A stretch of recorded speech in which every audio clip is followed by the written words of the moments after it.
What is going on with the search for MH370?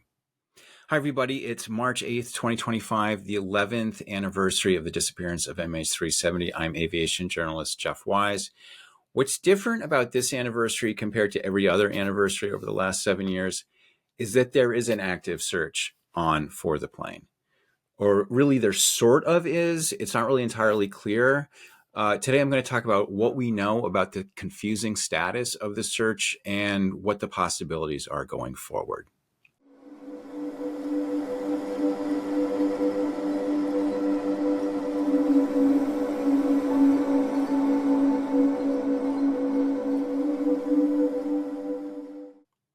In the last episode, we talked about how the ship that Ocean Infinity had assigned to the search, this being Armada 7806, had arrived in the port near Perth, Australia, March 4th for resupply to change the crew and so forth. For a while, the destination was registered as Jakarta, which was a bit baffling. Not really sure what that meant. But when the ship left Mauritius for the search area, the destination at that time was listed as offshore Australia, which kind of makes more sense. So on March 6th, the ship left the port, heading back towards whence it had come, towards the search area. And soon after that, Kevin Rupp, who's been tracking this using marine data and posting the results, he got a notification from marine traffic. The destination was now Cape Town with a scheduled arrival of March 21st. Now, you might well think, maybe somebody just entered the words Cape Town into the destination field on some electronic form. Doesn't necessarily mean that that's where it's actually going. Maybe it's just going to hang out in the search area for a while and Cape Town is just its ultimate destination, maybe. What's more concerning is that the expected arrival date in Cape Town, March 21st, that's just 15 days from departure. The Great Circle distance from Perth to Cape Town is 4,700 nautical miles.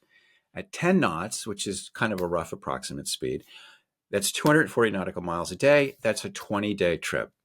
So the math isn't really clear, but it doesn't give any significant amount of time for Armada 7806 to spend loitering in the search area. Maybe it will stop for a day, launch some AUVs, take a look in a small area of interest.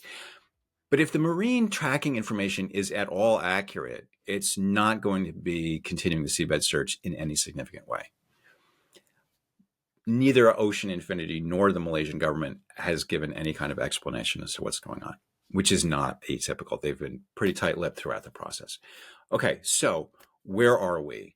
All I can really try to do right now is to lay out the possibilities based on what we do know. First, maybe marine tracking information is wrong. Maybe Armada 7806 really is going to spend some time in the search zone. One reason to be hopeful that this is the case is that based on the current track, the ship does seem to be heading directly right back where it came from. The track out is almost the same as the track in. So it would be in position to pick up where it left off its work. Also, in the past, the ship's destination and times have changed unexpectedly.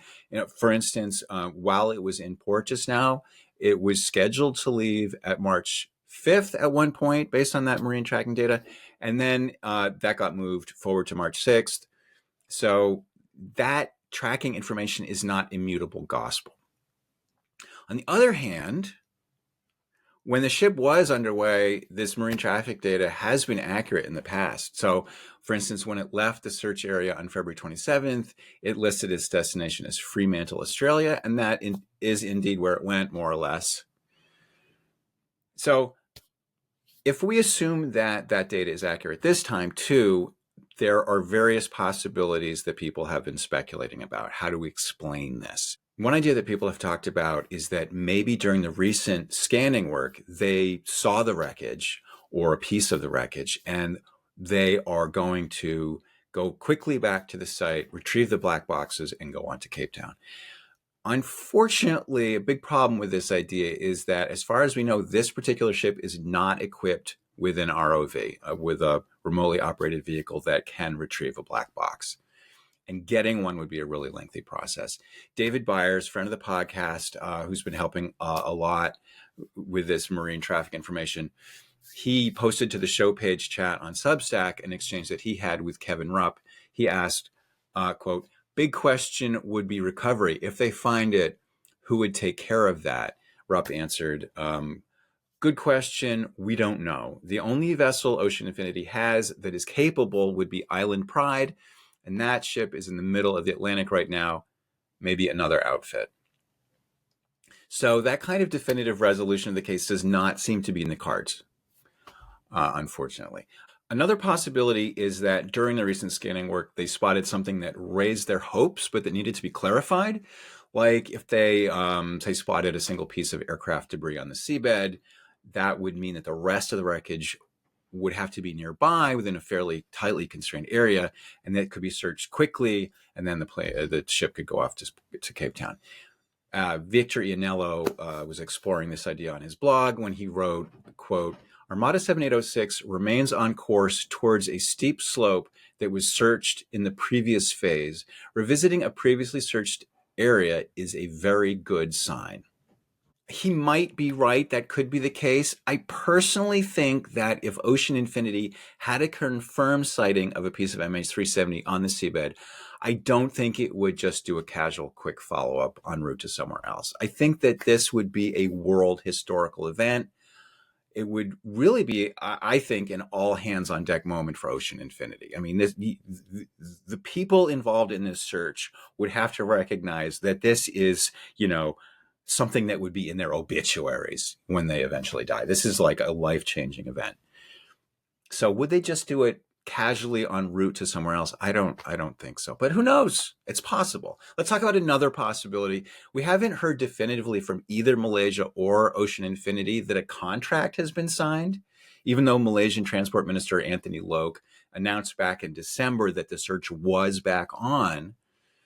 On February 25th, just over a week and a half ago, Arab News reported, quote, "Loke told reporters that," and this is recently, Loke told reporters contract details between Malaysia and the firm were still being finalized, but welcomed the, quote, "proactiveness of Ocean Infinity to deploy their ships," end quote. To begin the search for the plane, which went missing March 2014, Loke added that details on how long the search would last had not yet been negotiated.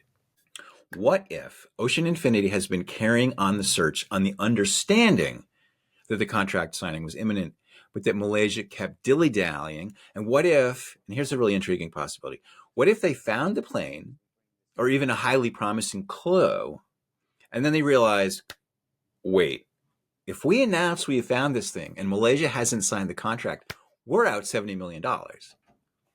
So they're kind of in game theory mode where they're going to put pressure on the Malaysian government to get the contract signed by threatening to take their toys and go home.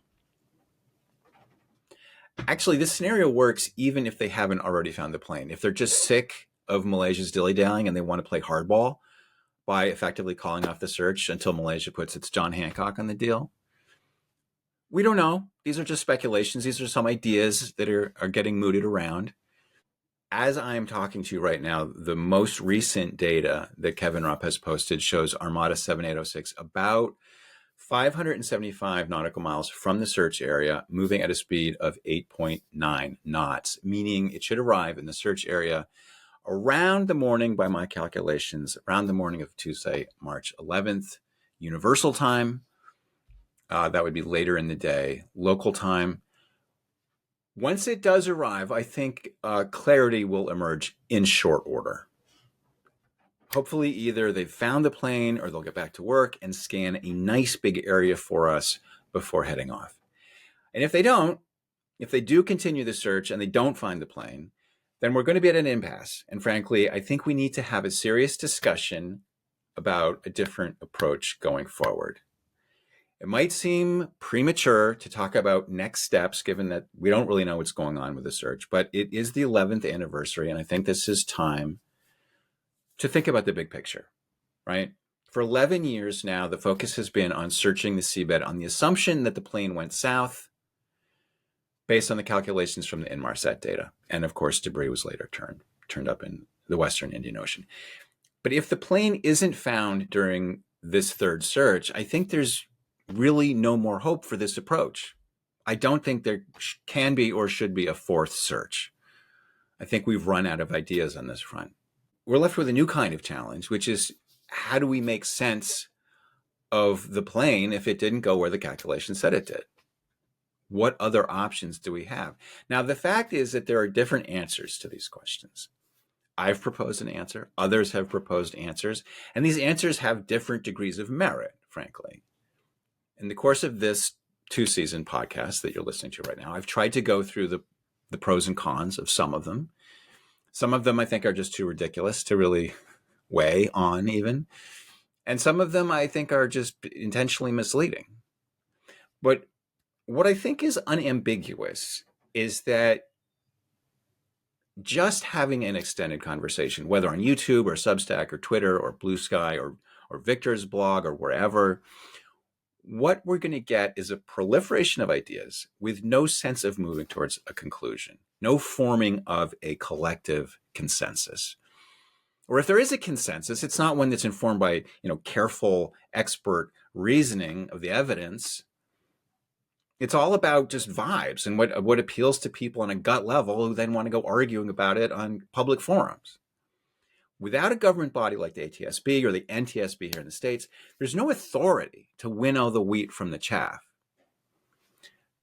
Lately, I've been talking to a couple of family members, and I won't say that their personal viewpoint is necessarily indicative of the mood of all family members and loved ones of the missing. But what I'm hearing is that they're frustrated, and they don't know what to believe. They've gotten assurances from search officials that haven't borne out, most notably the promise that they would keep searching until the plane was found. They don't really know who to believe. So this is what I would like to propose on the occasion of the 11th anniversary. I do think that there is a path forward, and which we need to really consider if the Seabed search does fail. And I think this proposal actually is not controversial. And that is to convene a panel of independent experts, a blue ribbon panel, who can weigh the evidence from the perspective of a wide variety of backgrounds and areas of expertise to try to come up with a well-informed, carefully reasoned understanding of what is possible and what is not. It could be an official government body if Australia or Malaysia wanted to set one up, or it could be an unofficial one consisting of an independent commission that made a good faith effort to round up the expertise. I think that this is the only way to separate the wheat from the chaff. And I think that if such an effort got underway, it would have support from a big proportion of the MH370 community. I've talked with Victor Ianello. I've exchanged messages on this with him. I think we'd both like to see this happen. He said to me basically, well, why don't you start it then? And, the answer is that it's a big job. This is not going to be easy. It would take a lot of effort, maybe money. I don't know. I've never organized an effort like this, so I'm not exactly sure what the path is from idea to implementation. But I do want to put it forward because ultimately, I think this is our only hope. It's been 11 years, and I would like to extend my condolences to the loved ones and the family members of the missing. And I would like to extend my thanks and recognition to everyone in the extended community of people who care about MH370 and have done their part over the years, made their contribution, whether that's sharing their expertise, conducting research or mathematical analysis, or just sharing ideas and encouragement online. This has always been a collective effort. And if we do solve the mystery of MH370, ultimately, it will be because of a lot of people who put their heart and their soul into it. And for that, I'm grateful. It's a sign that people can work together for a greater good, regardless of what the outcome is. And I think that in this age that we're living in, that is some comfort.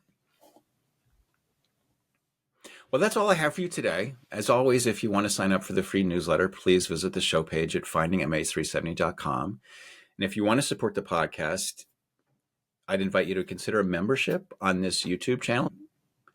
And I just want to say that I'm deeply grateful to everyone who's given their support. That's all for now. This is Jeff Wise. Thanks, and see you next time.